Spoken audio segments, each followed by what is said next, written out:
दोस्तों आज के अब इस वीडियो में बात करने वाले हैं कि भारत की एयरफोर्स ने 83 तेजस MK1A के बाद में 97 तेजस MK1A के ऑर्डर क्यों देने जा रही है, इसके पीछे क्या स्टोरी हो सकती है। आइए इस पूरे जो घटनाक्रम इसको समझने की अब कोशिश करते हैं। दोस्तों जैसा कि आप सभी जानते हैं, पिछले कुछ दिनों ये न्यूज आई थी कि भारत का तेजस LCA-MK2 का जो प्रोग्राम है वो डिले हो चुका है और उसकी जो पहली फ्लाइट जो कि 2024 में आने वाली थी वो अब 2027 से पहले नहीं आने वाली है।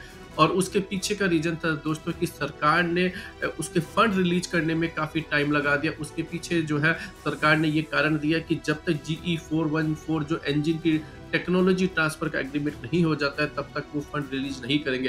हालांकि ये एग्रीमेंट अभी तक साइन नहीं हुआ है, लेकिन इसको फंड रिलीज करने में सरकार ने देरी जरूर की है। और इसी से जुड़ती हुई दोस्तों एक दूसरी खबर और आ रही है। जैसा कि आप सभी जानते हैं कि भारत के एल जो AMCA प्रोग्राम है, जो कि 5th generation fighter jet programme है, उसके लिए भारत की सरकार और जो ADA है वो पिछले 3 सालों से ज़्यादा कम से कम प्राइवेट इंडस्ट्रीज के साथ में बातचीत कर रहे थे, सो दैट कि उसका जो प्रोडक्शन है वो प्राइवेट इंडस्ट्रीज ले सके। हालांकि जो है इसके ऊपर भारत की सरकार और जो ADA है वो कहीं पर भी प्राइवेट इंडस्ट्रीज के पास में इसकी कोई भी डील नहीं हो पाई है। इसको कोई भी प्राइवेट इंडस्ट्री जो है सपोर्ट करने के लिए तैयार नहीं है। इसका मतलब ये और हो जाता है दोस्तों कि भारत का 5th जनरेशन एयरक्राफ्ट भी अपनी टाइमलाइन से जो है और डिले होने वाला है। आइए इस पूरे घटनाक्रम पर अब डिस्कस करते हैं। इससे पहले कि दोस्तों हम इस वीडियो में आगे बढ़े, आपसे एक रिक्वेस्ट है कि आप हमारे चैनल को सब्सक्राइब कीजिए और हमारे वीडियो को लाइक और शेयर करना मत भूलिएगा। देखिए दोस्तों, जब मनमोहन सिंह की सरकार थी तो उनकी सरकार पर एक आरोप लगता था कि वो डिफेंस के ऑर्डर्स देने में काफी टाइम लगाती है। और जब मोदी जी की सरकार आई और खास करके मनोहर पर्रिकर जी जब डिफेंस मिनिस्टर बने और वो अपनी डिफेंस प्रोक्योरमेंट पॉलिसी लेकर आए, तब पूरे मीडिया ने काफी हल्ला गुल्ला किया था और कहा था कि ये जो डिफेंस प्रोक्योरमेंट पॉलिसी है ये हिंदुस्तान की अब तक की सबसे बढ़िया डिफेंस प्रोक्योरमेंट पॉलिसी है और अब डिफेंस के ऑर्डर्स को प्लेस करने में कोई डिले नहीं होगी और भारत की जो आर्म्ड फोर्सेज है उनकी रिक्वायरमेंट को बड़ी इजीली जो है मीट कर लिया जाएगा। लेकिन अगर आप इन सारी चीज़ों को दोस्तों अगर माइन्यूटली अगर उनको देखते हैं तो आपको ये पता चलेगा कि हिस्टोरिकली जो फाइटर जेट्स की जो संख्या है वो इसी सरकार में कम हुई है। और ये सरकार जो है एडिशनल जो फाइटर जेट्स जो है उसको ऑर्डर करने में बिल्कुल ही नाकाम हो चुकी है। इस सरकार ने जो कि 126 राफाल चाहिए थे उसके केवल 36 ही ऑर्डर दिए और 3.5 साल से हमारा चाइना के साथ में स्टैंड ऑफ चल रहा है, हमारे पाकिस्तान के साथ में भी बालाकोट स्ट्राइक जैसे ऑपरेशंस हो चुके हैं। उसके बावजूद ये सरकार जो है वो भारत की एयरफोर्स के लिए एडिशनल MMRCA की डील फाइनल करने में या एडिशनल राफाल जो है ऑर्डर करने में बिल्कुल ही नाकाम रही है।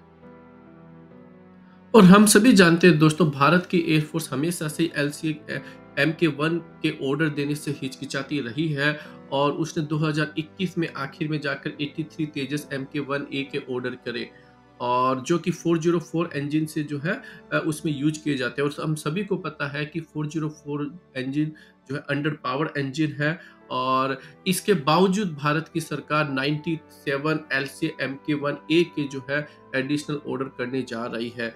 इन सब चीज़ों से इससे ये पता चलता है दोस्तों, क्योंकि भारत की एयरफोर्स को ये पता था कि तेजस MK2 जो है वो डिले होने वाला है और डिले हो चुका है।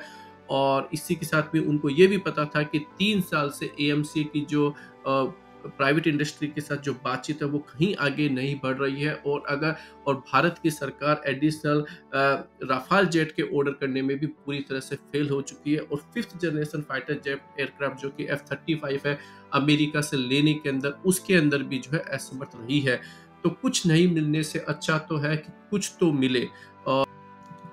दोस्तों आए दिन आपके न्यूज चैनल और काफ़ी सारे एक्सपर्ट्स जो हैं उस पर आते हुए दिखते हैं और कहते हैं कि भारत के अंदर डिफेंस के अंदर प्राइवेट इंडस्ट्रीज को जो है इनवाइट करना चाहिए, उनको ऑर्डर प्लेस करने चाहिए सो दैट कि प्राइवेट इंडस्ट्रीज इनका एफिशिएंटली ऑर्डर कर पाएगी और भारत के अंदर जो है वो डिफेंस जो है एक पूरी इकोसिस्टम बन जाएगा।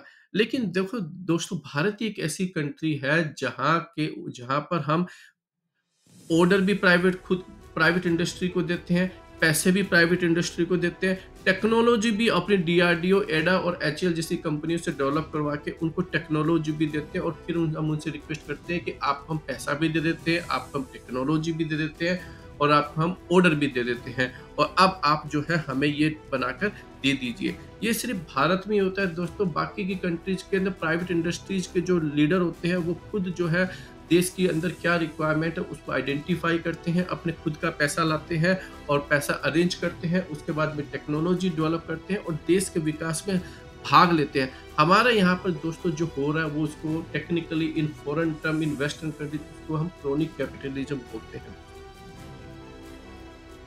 दोस्तों हमने बिल्कुल ही आसान भाषा के अंदर आपको पूरा एनालिसिस करके बता दिया है। आप चाहे जो भी सोच लीजिए, लेकिन हकीकत आपके सामने है। आप बताइए आपको ये वीडियो कैसा लगा? हमारे चैनल को आप सब्सक्राइब करना मत भूलिएगा और अपनी ओपिनियन जो है वो कमेंट सेक्शन में ज़रूर बताइए।